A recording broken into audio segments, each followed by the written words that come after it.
அஸ்ஸலாமு அலைக்கும் வரஹ்மத்துல்லாஹி வபரகாத்துஹு. அன்புக்குரிய சகோதர சகோதரிகளே, புனிதமான முஹர்ரம் மாதத்தினுடைய ஆஷூராவுடைய தினத்தை நெருங்கியிருக்கிறோம். நாம் உலகெங்கிலும் வாழக்கூடிய முஸ்லீம்கள் இந்த முஹர்ரம் மாதத்திலே, குறிப்பாக ஆஷூராவுடைய தினத்திலே நோன்பிருந்து அல்லாஹ்விடத்திலே துவா செய்து இதனுடைய நாளினுடைய சிறப்புகளை எல்லாம் அடைவதற்கு தயாராகி கொண்டிருக்கக்கூடிய இந்த நாள். நிறைய மக்களுக்கு சந்தேகம் உண்டு, ஒரு நாள் நோன்பு வைத்தால் போதுமா, இல்லை என்றால் 2 நாட்கள் நோன்பு வைக்க வேண்டுமா? 2 நாள் நோன்பு வைக்க வேண்டும் என்றால் எதை நாங்கள் வைப்பது? 9ஐ தேர்வு செய்வதா அல்லது 11ஐ தேர்வு செய்வதா? 9, 10 வைக்கட்டுமா அல்லது 10, 11 வைக்கட்டுமா என்று சிலர் கேட்பதை பார்க்கிறோம். முதல்ல அடிப்படையில் ஒன்று புரிஞ்சுக்குங்க. இந்த காணொளியில் நான் முழுமையாக இதனுடைய விவரத்தை சொல்ல போகிறேன். கடைசி வரை இதை முழுமையாக பாருங்கள். சிறந்த நற்பலன் உங்களுக்கு இதன் மூலம் கிடைக்கும் என்று நான் நம்புகிறேன். அன்புக்குரிய சகோதர சகோதரிகளே, நபிகள் நாயகம் ரசூலுல்லாஹி ஸல்லல்லாஹு அலைஹி வஸல்லம் மக்காவில் இருந்த காலத்திலும் ஆஷூராவுடைய நோன்பை, முஹர்ரத்தினுடைய 10வது நாள் நோன்பை வைத்தார்கள். மதினாவிற்கு வந்ததற்கு பிறகும் வைத்தார்கள். மதினாவுக்கு வந்த சமயத்தில் தான் யூதர்களை சில பேர் பார்த்தார்கள். இந்த முஹர்ரம் மாதத்தில் அவங்களும் 10வது நாள் நோன்பு இருந்தாங்க. அப்போ தான் கேட்குறாங்க ஸல்லல்லாஹு அலைஹி வஸல்லம், என்ன நீங்கள் நோன்பு இருக்கீங்க, என்ன காரணம்? அதான் மக்கள் சொன்னது, மூசா அலைஹிஸ்ஸலாமை இந்த நாள் தான் அல்லாஹ் பாதுகாத்தான் ஃபிரௌனிடத்திலிருந்து, அதற்கு நன்றி செய்யும் பொருட்டு நாங்கள் வைக்கிறோம் அப்படின்னாங்க. இப்போ ஸல்லல்லாஹு அலைஹி வஸல்லம் முதல்ல ஒரு விஷயத்தை சொன்னாங்க சஹாபாக்கள்கிட்ட, நாம் மூசா அலைஹிஸ்ஸலாமுக்கு இவங்களை விட ரொம்ப நெருக்கமானவங்க, இவர்களை விட நாம் மூசா நபிக்கு ரொம்ப நெருக்கமானவர்கள். எனவே அடுத்த ஆண்டு நாமும் நோன்பு இருப்போம். ஆனால் ஹாலிஃபு அல் யஹூத, யூதர்களுக்கு நீங்கள் மாற்றம் செய்யுங்கள். அவங்க 10வது நாள் மட்டும் வைக்கிறாங்களா, நீங்கள் அதுக்கு மாற்றமாக 10வது நாளோடு சேர்த்து ஒரு நாள் வைக்கணும் அப்படின்னு ரசூலுல்லாஹ் சொன்னாங்க. இப்போ இந்த ஹதீஸினுடைய முக்கிய செய்தி என்னவென்றால், அவர்களை போன்று நாம் இருக்கக்கூடாது. நம்முடைய செயலில் கொஞ்சம் அவர்களை விட்டு வித்தியாசம் தெரிய வேண்டும். எனவே தான் ஹதீதுகளில் வந்திருக்கிறது, நீங்கள் ஒரு காலமும் யூதர்களுக்கோ நசாராக்களுக்கோ நீங்கள் ஒப்பாகி விடாதீர்கள். அவங்கள மாதிரி நீங்கள் இருக்கணும்னு விருப்பப்பட வேண்டாம். உங்களுக்குன்னு ஒரு வழிமுறை இருக்குது, உங்களுக்குன்னு ஒரு வழிகாட்டுதல் இருக்குது, வான்முறை இருக்கிறது. நான் வல்ல அல்லாஹ்விடத்திலிருந்து இறை தூதர் அனுப்பப்பட்டிருக்கிறார்கள். அவங்க சொல்கிற மாதிரி அந்த வான்முறையும் வல்லல் நபியும் காட்டிய வழியிலே நாம் நிலைத்திருப்பதற்கு முயற்சிப்போம் என்பதை நபிகள் கற்றுத்தந்தார்கள். எனவே தான் ஹதீஸில் வந்திருக்குது, தாடி வளர்ப்பது தான் நம்முடைய வழிமுறை, மீசையை கத்தரிப்பது தான் நம்முடைய வழக்கம். ஆனால் இதுக்கு நேர் ஆப்போசிட்டாக நீங்கள் நடக்கக்கூடாது. அது வேறு யாரோடைய நடைமுறை.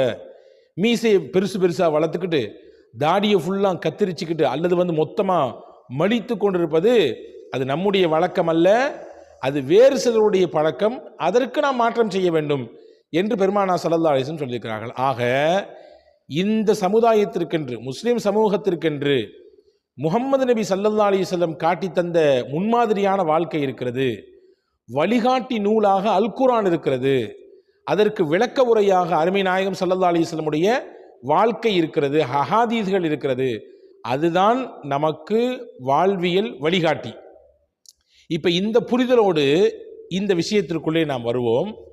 நபி ஸல்லல்லாஹு அலைஹி வஸல்லம் அவர்கள் ஸல்லல்லாஹு அலைஹி வஸல்லம் சொன்னாங்க, அடுத்த ஆண்டு நான் ஹயாத்தோடு இருந்தால், இப்னு அப்பாஸ் ரலியல்லாஹுடைய அறிவிப்பு, ரசூலுல்லாஹ் சொன்னாங்க சஹாபாக்களை பார்த்து, சூமு யௌம ஆஷூரா, ஆஷூரா தினத்தில் நீங்கள் எல்லோரும் நோன்பிருங்கள், வஹாலிஃபு ஃபீஹி அல் யஹூத, யூதர்களுக்கு அதிலே மாற்றம் செய்யுங்கள், அவங்க ஒரு நாள் மட்டும் வைக்கிறாங்க. எனவே சூமு கப்லஹு யௌமா அவ் பஅதஹு யௌமா, ஒரு நாள் முன்னாடி சேர்த்து வைங்க அல்லது ஒரு நாள் பின்னாடி சேர்த்து வைங்க. இந்த ஹதீதிலிருந்து ரசூலுல்லாஹி ஸல்லல்லாஹு அலைஹி வஸல்லம் 9வது நாள் முதல்ல சொல்கிறாங்க, அடுத்து 2வது தான் 11வது சொல்கிறாங்க.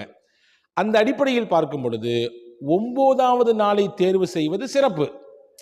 11வது நாள் தேர்வு செய்வதை விட, அதாவது 9, 10 வைப்பது தான் 10, 11 வைப்பதை விட சிறப்பு என்று சில அறிஞர் பெருமக்கள் சொல்கிறாங்க. ஒன்று. இன்னொரு முக்கியமான காரணம், 3 காரணம் நான் இதை சொல்லுவேன். 9, 10 வைப்பது சிறப்பு என்பதற்கு 3 காரணங்கள் சொல்லுவேன். அதிலே முதல் காரணம், ரசூலுல்லாஹ் அந்த ஹதீஸை சொல்லும் பொழுதே முதன்மைப்படுத்துவது எதை என்றால், நீங்கள் ஒரு நாள் முன்னால் வையுங்கள், இல்லை என்றால் ஒரு நாள் பின்னால் வையுங்கள். இப்போ வார்த்தையே நமக்கு சுட்டி காட்டுகிறது 9, 10 சிறப்பு. வாய்ப்பில்லாதவர்கள் 10, 11. அந்த ரெண்டாவது தான் அதை தேர்வு செய்யணும். ஒன்று. ரெண்டாவது விஷயம், ரசூல் ஸல்லல்லாஹு அலைஹி வஸல்லம் ஹயாத்தில் இருக்கும் பொழுதே சொன்னாங்க. முஸ்லிம் ஷரீஃபில் இந்த ஹதீஸ் வந்திருக்கிறது. இப்னு அப்பாஸ் ரலியல்லாஹு அன்ஹு இந்த ஹதீஸ் அறிவிப்பு செய்கிறாங்க. லஇன் பகீது இலா காபில் லஅஸூமன்ன தாசிஅன் நாங்கள் சொல்லலாம். அடுத்த ஆண்டு நான் ஹயாத்தோடு இருந்தால் நான் 9வது நாளையும் சேர்த்து வைப்பேன். 10வது நாள் வைப்பது ஆஷூராவுடைய தினம், அதில் எந்த மாற்று கருத்தும் இல்லை. 10வது நாள் சிறப்பிற்குரிய நாள், அதுதான் ஆஷூராவுடைய தினம். இப்போ ஹிலாஃபுல் யஹூத், யூதர்களுக்கு மாற்றம் செய்ய வேண்டும் அல்லவா? அவங்கள மாதிரி நம்மளும் இருக்கக்கூடாது. கொஞ்சம் நம்மளுடைய செயலில் டிஃப்ரெண்ட்டாக காட்டணும். நாயகத்தினுடைய வழிகாட்டுதல் நமக்கு வெளிப்பட வேண்டும். இப்போ ஸல்லல்லாஹு அலைஹி வஸல்லம் சொன்னாங்க, அடுத்த வருஷம் நான் இருந்தா 9வது நாள் வைப்பேன் நாங்கள் ஸல்லல்லாஹு அலைஹி வஸல்லம்.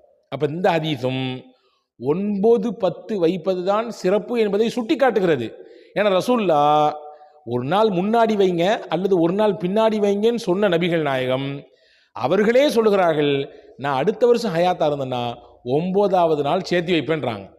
அப்போ 9, 10 சிறப்பு என்பதற்கு இந்த ஹதீஸும் முக்கியமான காரணம்.